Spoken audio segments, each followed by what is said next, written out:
आम जनता उन्नयन party AJUP, इसके अध्यक्ष हुमायूं कबीर हैं, जिन्होंने सीएम शुभेंदु को धमकी दी थी, मुसलमानों के साथ सड़क पर उतरने की चेतावनी दी थी। लेकिन शायद वो भूल गए थे कि पश्चिम बंगाल में अब कानून का राज है।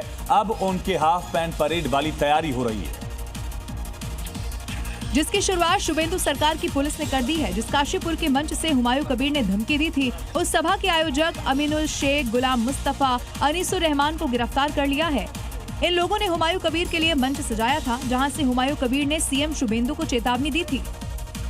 और अब सीएम शुभेंदु ने हुमायूं कबीर को इशारों में जहांगीर खान वाला ट्रीटमेंट याद दिला दिया है, जो खुद को पुष्पा समझकर कानून हाथ में ले रहा था। इतना ही नहीं, आयोजकों की गिरफ्तारी और पुष्पा ट्रीटमेंट याद दिलाने के बाद हुमायूं कबीर के घर पर नोटिस लगा दिया है और 3 और 4 जुलाई को तलब किया है। और पश्चिम बंगाल की सत्ता संभालते ही शुभेंदु अधिकारी एक्शन मोड में हैं।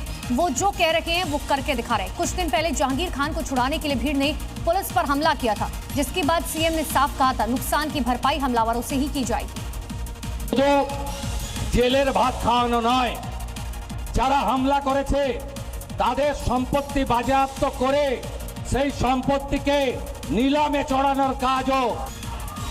और उसकी शुरुआत हो गई है, क्योंकि उस भीड़ की अगुवाई पुष्पा यानी कि जहांगीर खान की पत्नी रेजिनी बीबी कर रही थी, जिसे पहले ही गिरफ्तार कर लिया गया है। लेकिन अब असली एक्शन शुरू हुआ है। पुलिस को फाल्टा में जहांगीर खान और उसकी पत्नी रेजिना के नाम पर काफी संपत्ति का पता चला है। जांच कर रही टीम को 60 से ज्यादा प्रॉपर्टी के दस्तावेज मिले हैं, जिसमें जमीन, फ्लैट और कई दूसरी चीजें शामिल हैं। यानी शुभेंदु सरकार पुष्पा की अवैध पाई छीन लेंगे, क्योंकि पुष्पा की पत्नी ने बंगाल पुलिस पर हमले करने की हिमाकत की थी। और अब आगे देखिए राजधानी दिल्ली से जुड़ी हुई 5 बड़ी खबरें। दिल्ली के मायापुरी से हैरान करने वाला वीडियो सामने है, जिसमें भारतीय खाद्य निगम के ट्रक ड्राइवर को नशे में देखा जा सकता है। इस दौरान कई लोग बाल बचे। इसके बाद लोगों ने उसे पकड़ा, पुलिस के हवाले कर दिया। दिल्ली में स्ट्रीट डॉग्स को माइक्रोचिप लगाने की तैयारी है। इस माइक्रोचिप से स्ट्रीट डॉग्स की पहचान, नसबंदी, रेबीज, टीकाकरण और उनकी जानकारी डिजिटल रूप से दर्ज की जाएगी। दिल्ली पुलिस ने कार बैटरी चुराने वाले गैंग का खुलासा किया। मामले में 2 लोगों को गिरफ्तार किया गया है। घर के बाहर खड़ी गाड़ियों पर यह हाथ साफ किया करते थे। इनके पास से 6 बैटरीज बरामद की गई। नगर निगम आज से पूरी दिल्ली में कोचिंग सेंटर का सर्वे शुरू करेगा, जिसमें करीब 923 कोचिंग शामिल है। इस दौरान बिल्डिंग प्लान की मंजूरी, ऑक्यूपेंसी सर्टिफिकेट, फायर एनओसी जैसे दस्तावेज चेक किए जाएंगे। दिल्ली के उत्तम नगर में एक 3 मंजिला इमारत में आग लग गई। आग से सभी मंजिलों पर मौजूद इलेक्ट्रॉनिक और इलेक्ट्रिकल सामान, फर्नीचर और इन तमाम सामानों का नुकसान हुआ है। आग सुबह 6:30 बजे के करीब लगी।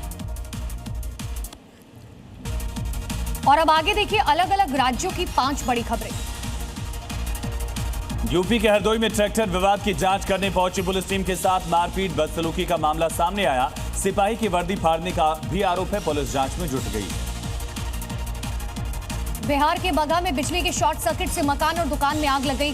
हादसे में लाखों रुपए की संपत्ति जलकर राख हो गई। 2 लोग गंभीर रूप से झुलस गए, जिन्हें अस्पताल में भर्ती कराया गया। मध्य प्रदेश के राजगढ़ में स्मार्ट मीटर की वजह से ज्यादा बिल आने से उपभोक्ताओं का गुस्सा फूटा।